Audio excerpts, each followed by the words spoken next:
Hi friends, எல்லாரும் எப்படி இருக்கீங்க? நாங்கள் இங்கே வந்து ரொம்ப நல்லா இருக்கோம். இப்போ வந்து வாரத்தில் ஒரு நாளாவது இனிமேல் லாங் வீடியோ போட்டுடலாம், சண்டே போட்டுடலாம் அப்படின்னு சொல்லிட்டு ஒரு முடிவு எடுத்திருக்கேன். பார்க்கலாம் எந்த அளவுக்கு அது முடியும்னு தெரில. எல்லா யூடியூபர்ஸும் சந்திக்கிற ஒரு பிரச்சனை தான் அது. எவ்வளோ தான் நம்ம வந்து வீடியோ எடுக்க முடிஞ்சாலும் சரி, ஸ்டோரேஜ் ஃபுல்லு தான். இதை தவிர வேறு எதுவுமே பார்க்க முடியாது. அதுதான் வந்து கொஞ்சம் ப்ராப்ளமாக இருக்குது. அதனால தான் லாங் வீடியோவே எடுக்க முடியாமல் ஷார்ட் வீடியோ மட்டுமே தான் போட்டுட்டு இருந்தேன் இவ்வளோ நாளாகவும். முடிஞ்ச அளவு இனிமே வந்து பார்த்திங்கன்னா லாங் வீடியோ போடுறதுக்கு நான் வந்து ட்ரை பண்ணுறேன். அதே மாதிரி என்னோடய சேனலுக்கு சப்ஸ்கிரைப் பண்ணி சப்போர்ட் பண்ணுறீங்க. அவங்க எல்லாருக்குமே ரொம்ப ரொம்ப நன்றி. இந்த வீடியோ சண்டே அன்றைக்கி எடுத்த வீடியோ தான் நான் வந்து உங்கள் கூட வந்து ஷேர் பண்ணிக்கிறேன். வாங்க வீடியோக்குள்ளே போகலாம். இன்றைக்கி காலையிலே டிஃபனுக்கு நான் வந்து ஓட்டடை தான் வந்து செஞ்சுருந்தேன். இங்கே கேரளாவில் இதை தான் வந்து ஓட்டடைன்னு சொல்லுவாங்க. பச்சரிசி நைட்டே வந்து ஊற வச்சுருவாங்க. அதுக்கப்புறம் காலையில் வந்து பார்த்திங்கன்னா அந்த அரிசியை கழுவிட்டு அது கூட தேங்காய் கொஞ்சமாக வந்து சோறு சேர்த்து இது மூணுத்தையுமே நல்லா வந்து பேஸ்ட்டாக அரைச்சி எடுத்துக்கணும். கொஞ்சமாக உப்பு சேர்த்து கடைசியாக வந்து பார்த்திங்கன்னா தேங்காய் எண்ணெய் கொஞ்சமாக சேர்த்து அதுக்கப்புறம் ஓட்டடைக்குனே தனியாக ஒரு சட்டி இருக்கும். அதை வந்து அடுப்பில் வச்சுட்டு நல்லா சட்டி சூடானதுக்கப்புறம் நம்ம வந்து சுட்டு எடுத்தால் சூப்பராக வந்து ஓட்டடை ரெடி ஆகிடும். அடிக்கடிக்கு வந்து நிறைய என்னோடய ஃப்ரெண்ட்ஸ்லாம் வந்து கேட்டிருந்தாங்க, ஏன் வந்து இந்த மாதிரி தோசை கரண்டியை பின்னாடி பக்கமாக பிடிக்கிற அப்படின்னு சொல்லிட்டு.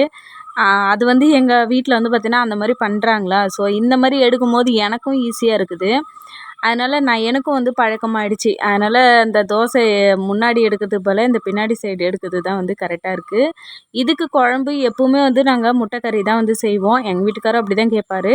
ஆல்ரெடி ஷார்ட் வீடியோவில் கூட நான் ஷேர் பண்ணியிருந்தேன். வந்து பார்த்திங்கன்னா வயிறில் வந்து லைட்டாக இன்ஃபெக்ஷன் இருக்குது அப்படின்னு சொல்லியிருக்காங்க. ஆயில் ஐட்டம் அதிகமாக வந்து எடுத்துக்கக்கூடாது அப்படிலாம் சொன்னதால் எல்லாருமே வீட்டில் வந்து ஆயில் வந்து கம்மி பண்ணிட்டோம்.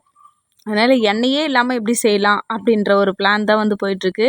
அதனால் காய்கறி உருளைக்கிழங்கு, கேரட்டு, வெங்காயம், தக்காளி அப்புறம் மசாலா எல்லாமே பட்டை, கிராம்பு, ஏலக்காய் அது எல்லாமே சேர்த்து ஒன்றாவே ஒரு 2 விசில் விட்டு எடுத்தால் காய்கறி வெந்துடும். அதுக்கப்புறமா அது கூடவே வந்து பார்த்திங்கன்னா காய் நல்லா வெந்து வந்ததுக்கப்புறம் தேங்காய், சோம்பு, முந்திரி பருப்பு இது எல்லாமே சேர்த்து வந்து பார்த்திங்கன்னா நம்ம பேஸ்ட்டாக அரைச்சிட்டு அந்த குருமாவில் ஊற்றிக்கிட்டு கடைசியாக நான் இறக்குற ஸ்டேஜில் 1 ஸ்பூன் தேங்காய் எண்ணெய் ஊற்றி தான் வந்து இறக்கிக்கிட்டேன். ஒரு குருமா மாதிரியே செஞ்சுக்கிட்டேன். மதியத்துக்கு சோறுக்கும் நல்லா இருக்கணும் அப்படின்ற மாதிரி அந்த மாதிரி தான் வந்து செஞ்சுக்கிட்டேன். கரெக்டாக இருக்கும் அது. மாமியார் வந்து இன்றைக்கி வீட்டில் இல்லை. வந்து அவங்களுக்கு இன்றைக்கி ஒரு கல்யாணம் இருக்குது அப்படின்னு சொல்லிட்டு அவங்க வந்து பார்த்திங்கன்னா மேரேஜுக்கு கிளம்பிட்டாங்க. நானும் எங்கள் வீட்டுக்காரர் மட்டும்தான். அதனால தான் சரி ஓட்டடையும் முட்டைக்கறியும் செய்யலாம் அப்படின்னு சொல்லி தான் ரெடி பண்ணியிருந்தேன். காலைல எழுந்ததே லேட்டு. மாமியார் இல்லைனாலே பொதுவாக வந்து பார்த்திங்கன்னா நான் கொஞ்சம் லேட்டாக தான் எழுந்துப்பேன். அவங்க இருந்தாங்கன்னா அதுக்கேற்ற மாதிரி கொஞ்சம் சீக்கிரமாக எழுந்து வேலைலாம் வந்து செய்கிற மாதிரி இருக்கும். சரி சண்டே வரையா, அதனால் ஹஸ்பண்டுக்கும் வேலைக்கு போக தேவையில்ல. அதனால் எப்படி இருந்தாலும் கொஞ்சம் லேட்டாக எழுந்துக்கிறதுல தப்பு இல்லை. வாரத்தில் ஒரு நாள் நம்மளும் ரெஸ்ட் எடுத்துக்கலாம். வீட்டுக்காரர்கிட்டையும் கேட்டிருந்தேன், அப்பா இது வந்து சோறுக்கும் சேர்த்து தான் குழம்பு வந்து இந்த குருமா மாதிரி ரெடி பண்ணுறேன், ஓகேவா அப்படின்னு கேட்டேன். அவங்களுக்கும் இப்போ வந்து எண்ணெயே இல்லாமல் என்ன செஞ்சாலும் ஓகேம்மா அப்படின்ற மாதிரி தான். இந்த குருமாவை கொஞ்சமாக வந்து லைட்டாக தாளிச்சிக்கிட்டேன். கலரே இல்லாத மாதிரி இருந்ததா, சரி மதியம் சோறுக்கும் இதை தானே செய்கிறோம் அப்படின்னு சொல்லிட்டு நான் என்ன பண்ணேன், கொஞ்சமாக வந்து 1 ஸ்பூன் அளவுக்கு தேங்காய் எண்ணெய் வந்து ஊற்றிக்கிட்டு கொஞ்சமாக மிளகாத்தூள் வந்து சேர்த்துக்கிட்டேன் அதில். அதுக்கப்புறமா இந்த குழம்பு வந்து அதில் ஊற்றிட்டோன்னா சூப்பராக ஒரு கலர் மாதிரி நல்லா ஒரு குழம்பு மாதிரி சூப்பராக இருந்தது. டேஸ்ட் வைஸும் வந்து பார்த்திங்கன்னா நல்லா சூப்பர். சோறுக்கும் செட் ஆச்சு, இந்த ஓட்டடைக்கும் செட் ஆச்சு. எப்போவுமே முட்டைக்கறின்னு சொல்லி சாப்பிட்டு வெங்காயத்தை மட்டுமே வதக்கிட்டு எண்ணெயில் முட்டையை வேக வச்சு அதில் சேர்த்துருவோம். மசாலா மட்டும் சேர்த்துப்போம். அது வந்து ரொம்ப டேஸ்ட்டு சூப்பராக இருக்கும் ஓட்டடைக்கு. பட் ஆனால் இப்படி செய்கிறதும் நல்லா தான் இருக்குது. இப்போலாம் வந்து பார்த்திங்கன்னா நம்ம உடம்பு தான் பார்க்கணும் அப்படின்ற அளவுக்கு தான் வந்தாச்சு. ஒரு சைடு குழம்பு ரெடி ஆகிடுச்சு, ஓட்டடையும் ரெடி ஆகிடுச்சு. எங்கள் வீட்டுக்காரும் வந்து பார்த்திங்கன்னா சண்டேனாலே 10-10:30 மணி ஆகிடும். 10 மணிக்கு மேலே தான் சாப்பிடுவாங்க. அவங்களும் சாப்பிட்டு முடிச்சதுக்கப்புறம் அதுக்கப்புறம் நானும் சாப்பிட வந்துட்டேன். சைடில் வந்து பார்த்திங்கன்னா ஓட்டடை செஞ்சு முடிச்சுட்டு அதே அடுப்புலேயே வந்து பார்த்திங்கன்னா சோறுக்கான தண்ணி வச்சுட்டு வந்து தான் நான் சாப்பிட்றேன். நான் சாப்பிட்டு முடிக்கிறதுக்குள்ளே தண்ணி கொதிக்கிறதுக்கு கரெக்டாக இருக்கும். அப்புறம் நான் சாப்பிட்டு முடிச்சுட்டு அதுக்கப்புறம் நம்ம வந்து அரிசி போட்டுக்கலாம். அதுக்குள்ளே காலையில் டிஃபன் மட்டும்தான் நான் ரெடி பண்ணேன். அதுக்கே இவ்வளோ பாத்திரம் வந்து சேர்ந்து போச்சு சிங்கில். எவ்வளோ வேலை வேணால் நான் செஞ்சுருவேன். ஆனால் இந்த பாத்திரம் கழுவுற வேலை மட்டும்தான் எனக்கு பிடிக்க மாட்டேங்குது. அது ஏன்னே தெரியல. இருந்தாலும் அது வேறு வழியே இல்லை, நம்ம தான் செய்யணும். பாத்திரமும் கழுவி முடிச்சுட்டு விறகு கொஞ்சம் வந்து காலி ஆயிடுச்சு. அதையும் வந்து பார்த்திங்கன்னா கொஞ்சம் கொஞ்சமாக இப்போ இங்கேருந்து தான் எடுத்துன்னு போகிறது. எப்பவுமே இங்கேருந்து எடுத்துன்னு போயிட்டு வீட்டுக்கு வெளியில் கொஞ்சமாக எடுத்து வச்சுப்பேன். இந்த மழையால் அந்த வந்து செல்லு பிடிச்சிரும்னு சொல்லுவாங்க பார்த்தீங்களா விறகுக்கு, அந்த மண் செதில்லாம் அப்படின்னு சொல்லிட்டு, அது வந்து நல்லா விறகு மேலே நல்லா பிடிச்சிக்குது. அப்படியே ஈரமாக ஆயிடுற மாதிரி ஆயிடுதா. ஆல்ரெடி இங்கே வந்து பார்த்திங்கன்னா கேரளாவில் எங்கள் ஏரியாவில் நல்லா மழை பெஞ்சிட்ருக்கு. அதனால் நான் வந்து காலையில் எப்பப்போ விறகு வேணுமோ அது இது உள்ளேருந்து தான் எடுக்கிறது. இது உள்ளே வந்து அதிகமாக வந்து செல்லு பிடிச்சிருக்காது. ஏன்னா வந்து பார்த்திங்கன்னா அதுக்கான மருந்து வந்து நாங்கள் அது மேலே போட்டிருக்கோம். அதனால் பிடிக்காது அந்த அளவுக்கு. அதுக்கப்புறமா தண்ணியும் வந்து கொதிச்சிடுச்சு. தண்ணி கொதிச்சதுக்கப்புறம் நான் வந்து அரிசி போட ரெடி பண்ணிட்டேன். கொஞ்சமாக வந்து கடை அரிசியும் அது கூடவே மட்ட அரிசியும் சேர்த்து தான் வந்து பார்த்திங்கன்னா நான் வந்து இன்றைக்கி வந்து சோறு செய்கிறேன். ஆல்ரெடியே நான் நிறைய வீடியோவில் சொல்லியிருப்பேன். எப்போ வந்து பார்த்திங்கன்னா மட்ட அரிசி செஞ்சாலும் சரி, அது கூடவே வந்து கடை அரிசியும் சேர்த்து தான் வந்து போடுவேன்.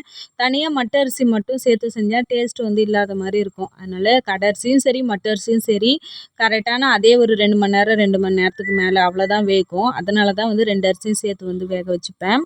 அதுக்கப்புறம் மட்ட அரிசி சேர்க்கும் போதெல்லாம் கொஞ்சமாக சுடு தண்ணி சேர்த்து வந்து கழுவி விட்டுடுவேன். அதுக்கப்புறம் 2 நாளாக வந்து எங்கள் வீட்டுக்காரர்கிட்ட சொல்லியிருந்தேன், தண்ணியில் போடுற வந்து தூள் வந்து காலி ஆயிடுச்சுன்னு. கரெக்டாக நேற்று தான் வந்து 2 பாக்கெட் வாங்கிட்டு வந்திருந்தாங்க.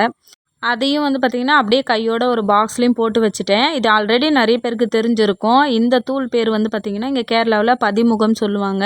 இந்த தூளை போட்டுட்டு தான் வந்து பார்த்திங்கன்னா தண்ணி கொதிக்க வச்சு தான் வந்து குடிப்பாங்க இங்கே. ஸோ கேரளாவில் கிணத்து தண்ணி தான் வந்து நிறைய பேர் யூஸ் பண்ணுவாங்க. இப்போ நிறைய பேர் இந்த ஃபில்ட்ரு வாட்ரு அந்த மாதிரிலாம் யூஸ் பண்ணுறாங்க. பட் ஆனால் எங்கள் வீட்டில் நாங்கள் இப்போ வரைக்கும் நாங்கள் கிணத்து தண்ணி தான் யூஸ் பண்ணுறோம். அதனால் நல்லா தண்ணி கொதிக்க வச்சு தான் வந்து குடிப்போம். அதுக்கப்புறம் வீட்டில் வந்து பழம் நிறைய இருந்தது. ஆல்ரெடி நான் வந்து ஷார்ட் வீடியோலாம் போட்டுருந்தேன் நான். பழம் வந்து அண்ணன் வந்து தீபாவளிக்கு வரும்போதே வாங்கிட்டு வந்திருந்தாங்க. ஸோ ப்ளஸ் எங்கள் வீட்டுக்காரும் வாங்கிட்டு வந்திருந்தாருன்னு சொல்லிட்டு பாதி அளவுக்கு வந்து காலி பண்ணிட்டோம். இன்னும் கொஞ்சம் இருந்ததா அதையும் கட் பண்ணி பாத்திரத்தில் வந்து போட்டுட்டேன்னா, ஸோ போகும்போது வரும்போது எல்லாருமே வந்து சாப்பிடுவாங்க அதை எடுத்து. அதனால தான்.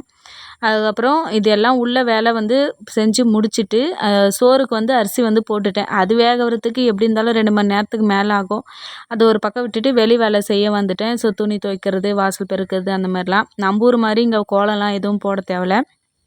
இது எல்லா வேலையும் முடிச்சுட்டு அதுக்கப்புறமா குளித்து முடிச்சுட்டு வரும்போது கரெக்டாக வந்து சோறும் வெந்துட்டு இருந்தது. அதையும் வடித்து முடிச்சுட்டு அப்படியே வந்து பார்த்திங்கன்னா குடிக்கிறதுக்கும் பக்கத்துலேயே வந்து பார்த்திங்கன்னா பாத்திரத்தில் வந்து தண்ணி வச்சுட்டேன். அந்த தூளும் பதிமுகம்னு சொன்னேன் பார்த்திங்களா, அதையும் போட்டாச்சு. ஸோ கலர் பார்த்திங்களா எப்படி இருக்குது, ரோஸ் கலரில். அவ்வளோதான். இது குடிக்கிறதுக்கும் நார்மலான தண்ணி குடிக்கிற மாதிரி தான் இருக்கும். எந்த டிஃப்ரெண்ட்டாக இருக்காது.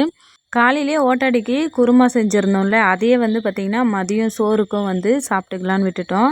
சரி இதுக்குன்னு தனியாக வந்து பொரியல் எதுவுமே செய்யலை. அதனால் வீட்டில் வந்து பார்த்திங்கன்னா இந்த மீன் மேக்கர் தான் இருந்தது.